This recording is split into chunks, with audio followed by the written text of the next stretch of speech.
감사합니다. 다시 우리 잠깐 기도하고 말씀을 생각하십시다. 하나님 아버지, 우리의 기도와 찬양을 받으시고 부족한 종에게 하나님의 말씀, 사도 바울의 서신의 한 부분을 조금 해석하며 거기에 담긴 하나님의 진리와 교훈을 전하게 하여 주시고, 또 주를 사모하여 이 아침에 이곳에 모인 사랑하는 모든 심령들의 마음을 여시고 사모하는 마음, 깨닫는 영을 주시고, 하나님의 영, 진리의 영께서 우리 가운데 계셔서 일하시고 말씀케 하시고 말씀을 들을 귀와 깨닫는 마음을 주시고, 또 말씀이 유익이 되어서 어떤 이들에게는 구원이 되고 어떤 이들에게는 영적인 성장, 성화가 되게 하시고, 또 교훈과 위로가 되게 하셔서 말씀이 은혜와 복이 되게 하여 주시기를 소원합니다. 예수님의 이름으로 기도하옵나이다. 아멘. 아멘. 자, 고린도후서 12장 1절부터 10절까지 말씀 좀 생각해 보십시다. 1, 2절 다시 보겠습니다. 무익하나마 내가 부득불 자랑하노니 주의 환상과 계시를 말하리라. 내가 그리스도 안에 있는 한 사람을 아노니 14년 전에 그가 셋째 하늘에 이끌려간 자라. 그가 몸 안에 있었는지 몸 밖에 있었는지 나는 모르거니와 하나님은 아시느니라. 사도 바울은 하나님께서 주셔서 자신이 받았던 하나님의 환상들과 계시들에 대해 말합니다. 내가 부득불 자랑하노니 라고 말한 것을 보면 14년 전에 셋째 하늘에 이끌려간 자가 바로 자기 자신임을 가리킨다고 보입니다. 그는 사도직의 변호를 위해 부득이 이 사실을 언급합니다. 환상과 계시는 옛 시대에 하나님께서 자신을 특별하게 나타내셨던 그의 특별 계시의 방법이었습니다. 민수기 12장 6절에 보면 너희 중에 선지자가 있으면 나 여호와가 이상으로, 이상이 환상이죠. 이상, 환상, 영어로는 비전이라고 그러죠. 환상, 이상으로 나를 그에게 알리기도 하고 꿈으로 그에게 그와 말하기도 하거니와, 그렇게 말했습니다. 하나님께서 영이신 완전한 영이신 하나님께서 자신을 나타내는, 영은 눈에 보이지가 않으니까, 그래서 하나님께서 때때로 천사의 모습으로, 어떤 때는 사람의 모습으로 나타나기도 하시지만은 여기에 환상과 꿈으로 말씀하셨다고 그렇게 하나님께서 모세에게 말씀하십니다. 성경을 보면 과연 그렇습니다. 많은 환상들과 꿈에 대한 내용들이 나와 있습니다. 아무 꿈이나 물론 계시적인 꿈은 아닙니다. 하나님이 주신 특별 계시로서의 환상과 꿈이 있었습니다. 히브리서 1장 1절 2절에 보면 옛적의 선지자들로 여러 부분과 여러 모양으로 우리 조상들에게 말씀하신 하나님, 이런 표현이 나오는데 그것이 바로 그것입니다. 구약시대에 또 신약시대까지도 예수님과 사도들의 시대에도 하나님께서는 여러 방식으로 자신을 계시하셨습니다. 그래서 그 가운데 환상과 꿈 같은 것들이 있었던 것입니다. 하나님의 이런 특별 계시들은 성경에 기록되어 있습니다. 오늘 우리는 오늘 이 시대에 계시가 완성된, 성경이 완성된 시대에는 더 이상 환상이나 꿈을 의지하지 않습니다. 오히려 위험합니다. 성경이 다 하나님의 뜻을 충분하게 전달하고 있기 때문에 오늘 우리가 하나님을 알기를 원하는 사람들은 성경으로 돌아가서 성경을 읽어보면 되게 되어 있습니다. 오늘 성경은 성실하게 읽지 않고 이상한 환상과 꿈을 추구하는 자는 마귀의 미혹에 떨어지기가 쉽습니다. 그래서 성경을 읽어야 되는 것입니다. 성경에 다 기록되어 있습니다. 우리는 이 성경을 통해 우리 자신이 얼마나 죄인인 것을 깨달아야 되고, 우리의 죄를 깨닫고 십계명을 통해서 깨닫고 성경의 많은 교훈들과 사건들을 통해서 깨닫고, 나도 비슷하구나.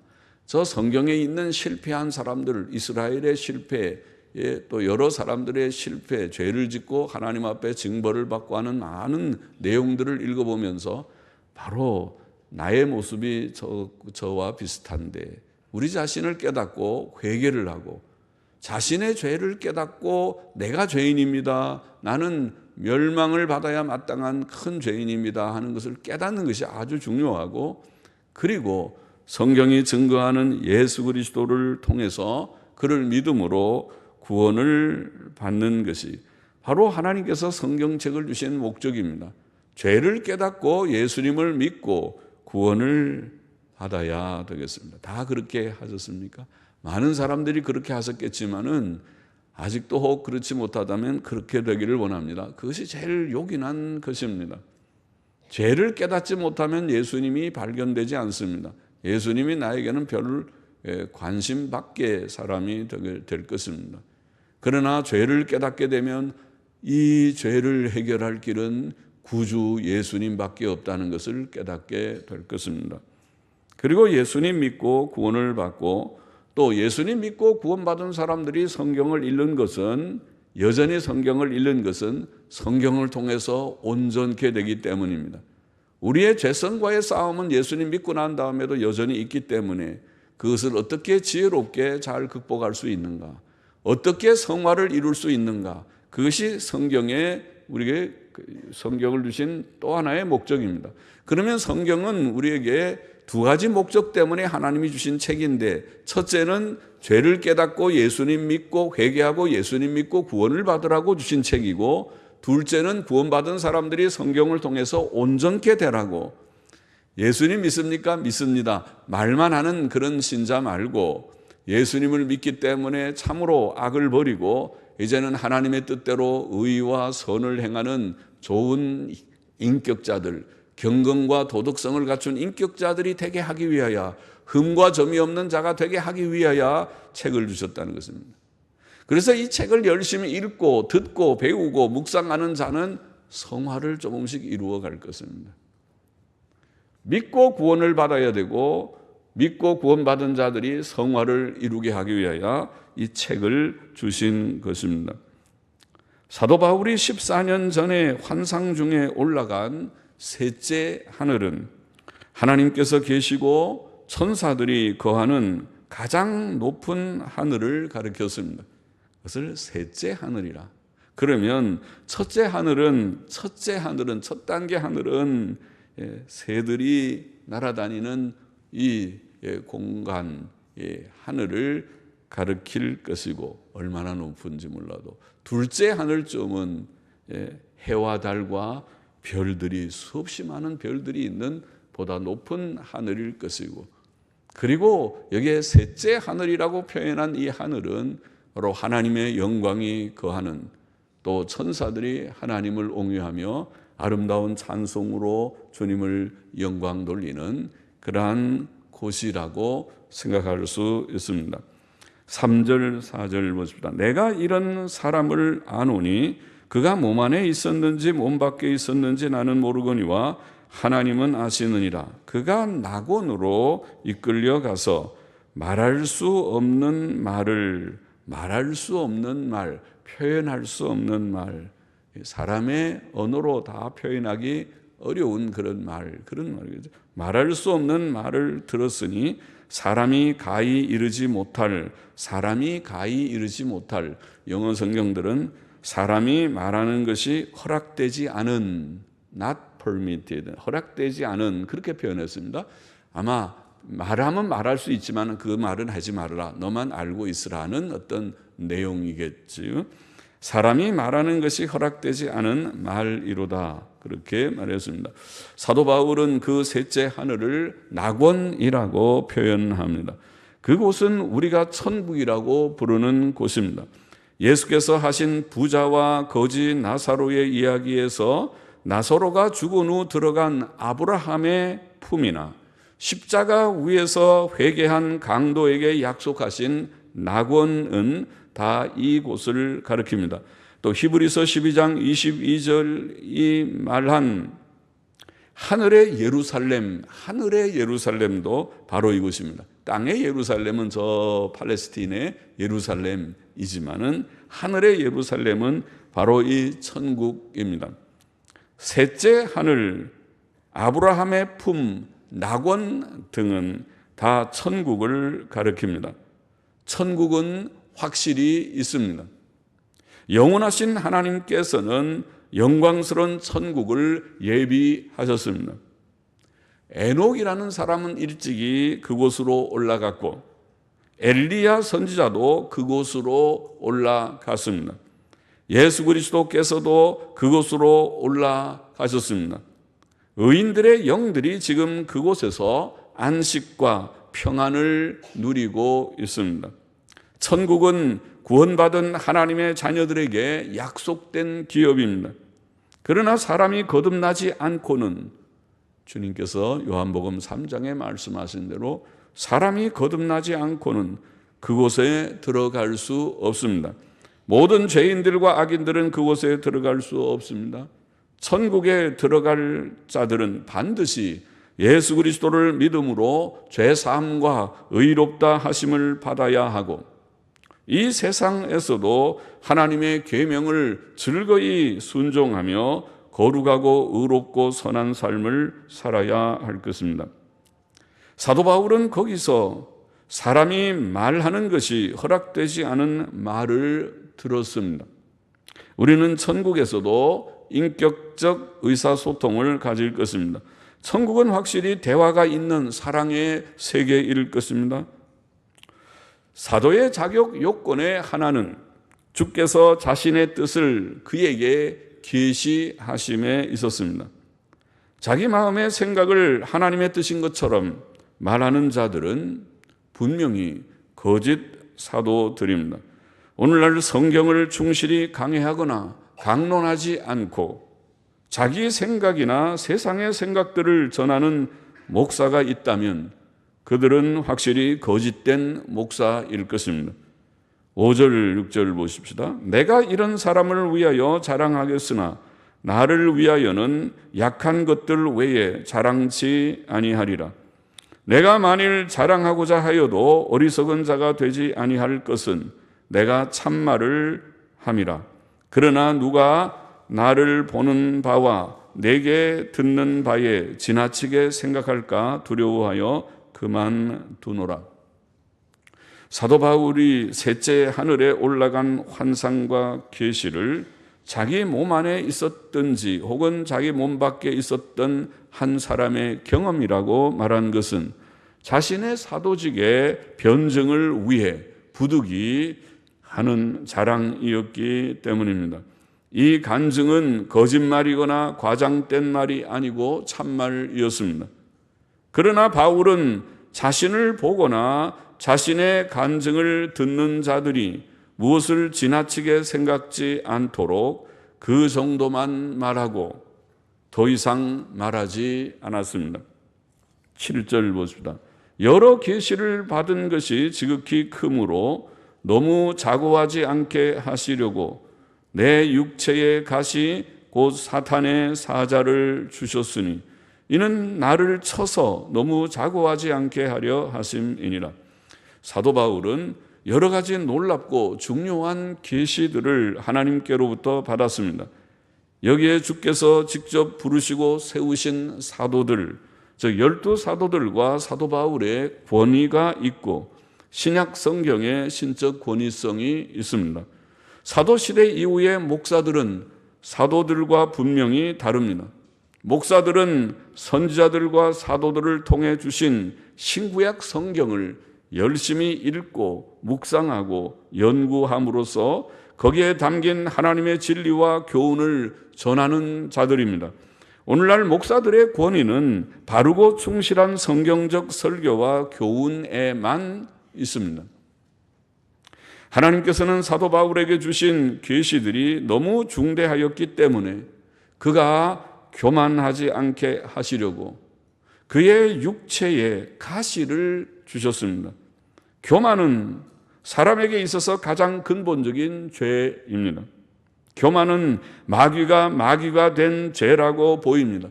디모데전서 3장 6절에 보면 새로 입교한 자도 말지니 교만하여져서 마귀를 정죄하는 그 정죄에 빠질까 하며, 마귀를 정죄하는 그 정죄가 교만이라고 언급하고 있습니다. 그러므로 목사들도 성도들도 교만을 조심해야 합니다. 우리는 우리 속에 있는 교만의 경향성을 꺾고 하나님의 은혜로 겸손한 봉사자가 되어야 합니다. 사도 바울에게 주신 육체의 가시란 몸의 어떤 질병이나 연약성을 가리키는 것 같습니다. 그것은 그를 교만치 못하게 하시는 하나님의 수단이었습니다. 그는 그것을 사탄의 사자라고 표현했습니다. 사탄은 하나님의 허락 속에서 욥을 쳐서 온 몸에 악창이 나게 하였었습니다. 그러나 욥에게나 바울에게나 그런 고난은 하나님의 은혜의 수단이었습니다. 8절 9절 보십시다. 이것이 내게서 떠나기 위하여 내가 3번 주께 간구하였더니 내게 이르시기를 내 은혜가 네게 족하도다. 이는 내 능력이 약한 데서 온전하여 짐이라 하신지라. 이러므로 도리어 크게 기뻐함으로 나의 여러 약한 것들에 대하여 자랑하리니 이는 그리스도의 능력으로 내게 머물게 하려 함이라. 자, 병은 하나님께서 주신 것이므로 그가 제거하실 수 있습니다. 성도가 병들었을 때 먼저 하나님께 기도하지 않고 약이나 의술을 의지하는 것은 분명히 불신앙입니다. 의술은 제한적입니다. 우리는 병들었을 때 먼저 하나님께 회개하며 그의 긍휼과 치료를 간구해야 하며, 야고보서 5장 14절로 16절의 교훈이죠. 그 후에 의사의 치료도 감사히 받아야 합니다. 사도 바울은 그의 육체의 가시를 제거해 주시기를 위해 하나님께 3번 간구했으나 거절되었습니다. 거절하심도 일종의 기도 응답입니다. 하나님의 생각은 우리의 생각과 자주 다릅니다. 우리의 최선의 소원이 하나님의 보시기에는 최선이 아닐 수 있습니다. 하나님의 생각은 우리의 생각보다 낫습니다. 그러므로 하나님을 섬기는 자들은 하나님의 생각과 그의 섭리하심에 우리 자신을 항상 의탁하여야 합니다. 바울의 기도에 대한 하나님의 답변은 내 은혜가 내게 족하다는 것이었습니다. 육체에 가시는 하나님께서 그를 미워하셨기 때문에가 아니라 더 사랑하셨기 때문에 주신 것이었습니다. 사람은 부족하고 연약합니다. 조금만 편안해도 해이해지고 교만해집니다. 그래서 하나님의 징계와 훈련이 필요한 것입니다. 하나님의 징계가 없었다면 우리는 지금의 우리 정도도 되지 못했을 것입니다. 앞으로도 우리는 하나님의 징계와 훈련 속에서 완전을 향해 더 잘 갈 수 있습니다. 그러나 하나님께서는 바울의 연약을 통해 충만한 능력으로 역사하셨습니다.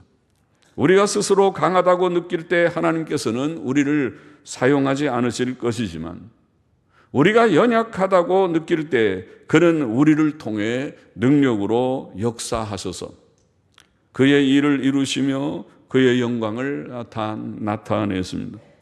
하나님의 지혜와 섭리는 참으로 놀랍습니다. 10절 보십시다. 그러므로 내가 그리스도를 위하여 약한 것들과 능욕과 궁핍과 핍박과 곤난을 기뻐하노니 이는 내가 약할 그때에 곧 강함이니라. 사도 바울은 자신이 약할 때 하나님의 일도 약해지는 것이 아니고 오히려 그때 하나님의 능력이 그의 사역에 충만히 나타남을 깨달았습니다. 즉 그가 약할 때가 곧 그가 강할 체계이었습니다. 그러므로 그는 자신의 약함들, 곧 많은 고난과 수고와 육체의 가시까지 간증하고 자랑하기를 부끄러워하지 않았습니다.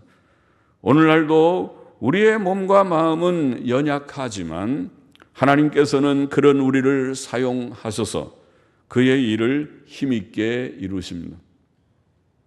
오늘 본문의 교훈을 정리해 보십시다. 첫째로, 바울의 사도직은 그가 예수 그리스도를 위해 수고하고 고난 당했음을 통해 증거되었을 뿐 아니라, 지난 시간에 11장에서 우리가 읽은 바와 같이 그가 받았던 주의 환상과 계시를 통해서도 증거되었습니다. 오늘 본문에서 그가 증거하는 바와 같이 환상과 계시는 하나님께서 선지자들과 사도들에게 주셨던 그의 특별 계시의 방법이었습니다.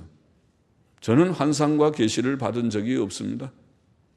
저는 오직 하나님께서 환상과 계시의 내용들, 특별 계시를 기록한 이 책을 열심히 읽어보려고 애썼고, 젊을 때부터 열심히 읽어서 이 책의 뜻이 이러하구나 깨닫는 만큼 여러분에게 바르게 좀 전해보려고 애쓰면서 20여 년을 이 강단에서 지나온 것밖에 없습니다. 그러나 중요한 것은 우리가 이 책이 하나님의 책이고, 아까 말한 대로 구원과 성화를 위해서, 구원과 온전함을 위하여 하나님이 그 목적으로 주신 책이기 때문에 누구든지 이 책을 통해서 예수님 발견하고 구원을 받아 확신해야 되고, 또 이 책을 통해서 흠과 점이 없는 온전한 인격으로 자라서 온전케 되어야 된다는 것이 분명합니다. 누가 성경을 강론하든지 간에 여러분이 목사가 없어서 스스로 성경을 읽고 집에서 혼자 몸부림한다 하더라도 이 책이 우리에게는 복된 것입니다. 책을 통해서 온전케 됩니다. 책을 통해서 예수님 믿고 구원받고, 책을 통해서 온전케 되는 것입니다.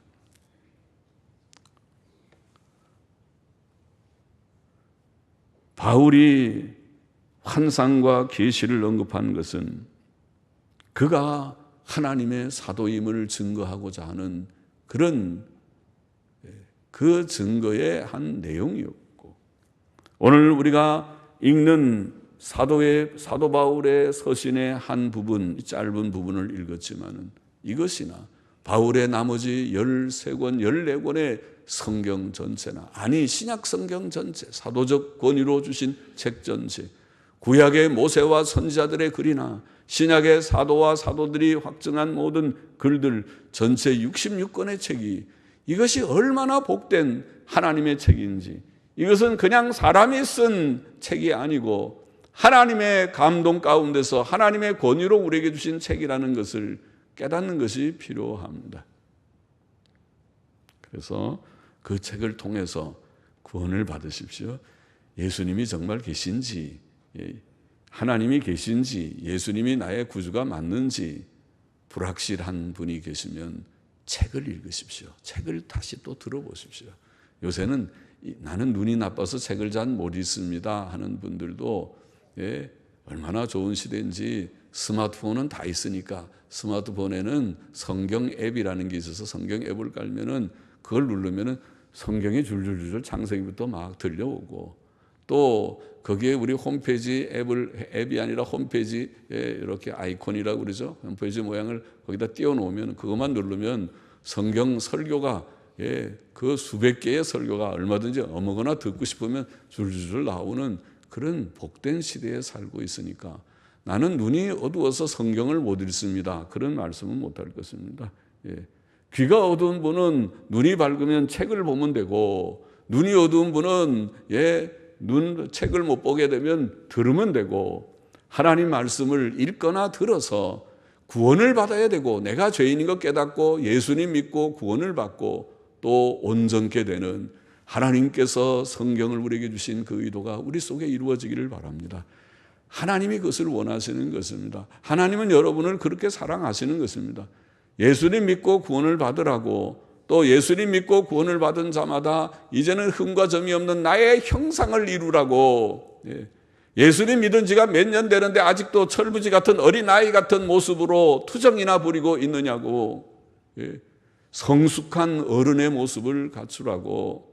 지식이 자라고 인격성이 온전해서 모두들이 다 존중하고 존경할 만한 좋은 인격자가 되라고 그렇게 말합니다. 그것이 도덕성이라는 것이죠. 인격성, 도덕성입니다. 둘째로 우리는 셋째 하늘 곧 낙원의 영광을 사모하십시다. 이 세상의 삶은 나그네 길이며 우리의 본향은 천국입니다. 나그네 길에 여기에서 아주 찬란한 왕국을 건립한들 그것이 무슨 의미가 있다는 것입니까? 우리는 다 놓고 떠나갈 존재인데 땅의 것에 연연하지 말고 우리의 소망의 닻을 하늘에 두고 천국에 두어야 하지 않겠는가 하는 말입니다.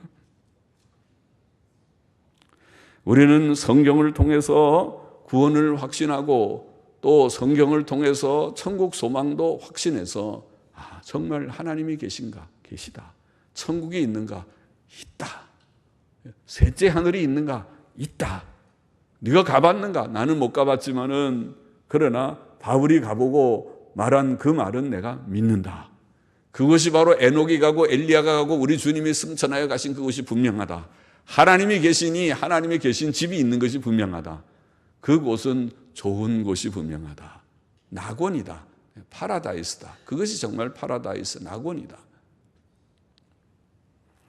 그 복된 천국을 확신하고 소망의 닻을 거기에 두고 세상에 두지 마십시오. 돈이나 사업이나 집이나 자녀나 그만한 것입니다. 소망을 조금만 그저 내 사랑하는 자녀니까 내가 사랑하고 내가 열심히 돈 벌어서 산 집이니까 좋고 그 정도지. 거기에 소망의 닻을 거기에 두지 말고 거기에 두는 것은 어리석은 것입니다. 언제 어리석은 것이 증명됩니까? 벌써 증명됐겠지만은 여러분이 죽을 때 확실히 증명됩니다. 다 놓고 가는 것을 그것을 위해서 평생에 그 헛된 것을 붙잡느라고 내 모든 힘과 노력과 시간과 모든 것을 다 들였다니 내가 정말 정신없는 일을 했다. 그렇게 될 것입니다. 조금 더 고상한 하나님을 위해서 하나님의 명하신 선한 일을 위해서 의미 있고 가치 있는 일을 위해서 살다가 가시기를 바랍니다. 셋째로 하나님께서는 그의 귀한 종 바울에게 육체의 가시도 주셨습니다. 육체의 가시는 바울로 하여금 교만치 않고 겸손케 하기 위한 하나님의 은혜의 수단이었습니다. 하나님께서는 성도들에게 주시는 고난이 있습니다. 하나님께서 주시는 고난이 있습니다. 그것은 그들을 미워해서 주신다기보다 사랑하는 성도한테 뭐가 미워서 고난을 주겠어요? 그런데 유익해서 주시는 것입니다. 바울을 보십시오. 얼마나 사랑하는 종입니까? 성경을 14권을 쓴 자인데 왜 육체의 가시를 주십니까? 그것은 바울이 조금이라도 교만할까 봐. 하나님의 계시를 많이 받고 사도니까 얼마나 목에 힘이 들어가고 내가 이러봐도 사도인데 하나님의 계시를 내가 셋째 하늘 올라가 본 사람이 있으면 나와. 내가 다 올라가 보고 내가 말을 안 해서 그렇지 말을 너희들이 알아듣지도 못하는 거 내가 다 보고 그렇게 말해도 그건 허세도 아니고 사실일 수 있겠지만은 그러나 교만을 하나님이 용납하지 않아서 너 바울 그렇게 하라고 내가 그런 거 다 준 줄 알아. 은혜를 받으면 받을수록 고개를 숙여 꺾어져서 겸손해져야 돼. 겸손해져야 돼. 교만은 안 돼. 그래서 육체의 가시를 줘서 육체의 가시가 그를 찌를 때마다 알았습니다. 하나님 내가 교만하려고 또 마음이 좀 높아지는데 이거 꺾습니다. 그 유익한 것이잖아요. 고난은 유익한 것입니다. 하나님이 성도에게 주시는 고난은 세 가지라고 우리 세 가지 목적 우리를 깨끗게 하기 위하여 우리를 믿음 있게 하기 위하여 그리고 우리를 겸손케 하기 위하여 주시는 것이 고난이다. 보십시오. 고난을 통과하니까 그게 좀 되는 것입니다. 사람이 겸손해졌고 주님밖에 없어요. 주님만 믿어야 됩니다. 어떤 고난이 와도 주님께 더 매달려 기도하게 되고, 보십시오. 저 사람 저렇게 믿음이 있는 것은 고난을 통하여서 그런 것입니다. 또 보십시오. 이제는 성결한 인격이 됐습니다. 죄를 지어보라고 그래도 죄 좀 지으면서 사시지요. 그래도 안 돼. 죄 지으면 큰일 나. 죄 지으면 하나님이, 내가 지난번에 연약하다가 하나님 앞에 매를 얼마나 맞았는데 한 번 더 그러면 이번엔 죽어. 안 돼. 죄 지으라고 해도 안 지어요. 왜 안 지어요? 고난의 약이 얼마나 유익한지. 애들이 매 맞는 거랑 똑같아요. 애들이 엄마 아빠의 매 맛을 알면은 그 다음에 잘못하라고 그래도 아니 이번에 걸리면은 죽어, 반쯤 죽어, 그렇게. 그처럼 고난은 유익한 것입니다. 고난은 우리로 믿음 있게 하고 성결케 하고 겸손케 하는 유익이 있습니다. 넷째로, 하나님의 능력은 사도 바울이 연약할 때에 온전히 나타났습니다. 바울에게는 연약함이 많았으나 하나님께서는 능력으로 그를 사용하셨던 것입니다. 그러므로 바울은 그의 고난과 연약을 부끄러워하지 않았습니다. 오늘날 우리도 고난 중에 하나님의 능력을 체험하며 하나님께 영광을 돌려야 하겠습니다. 기도하십시다. 하나님 아버지, 오늘도 바울의 이 서신의 글을 통해서 우리가 성경 말씀을 통해서 하나님 바로 믿고 예수님 믿고 구원받고 온전케 되어야 할 것을 다시 한번 기억하고 말씀으로, 사도적 권위의 이 책으로 돌아가야 할 것을 우리가 다시 한번 교훈을 받았습니다. 또 셋째 하늘을 사모하는 우리가 되기를 참으로 소원합니다. 또 바울에게 주신 육체의 가시가 그의 유익을 위한 가시였다는 것과 그를 통해서, 그는 연약하지만은 하나님의 능력이 그를 통하여 역사하였다는 것을 우리가 알았습니다. 아버지 하나님, 오늘 우리에게 주신 고난의 현실이 있다 하면 그 고난의 현실에서 낭망하지 않고 하나님의 의도를 깨닫게 하여 주시고, 그 고난이 우리로 유익케 하는 고난이 되며 고난을 통해서 하나님의 능력의 역사가 우리의 삶 가운데 이루어지게 하여 주옵소서. 감사하며 믿으며 예수님의 이름으로 기도하옵나이다. 아멘.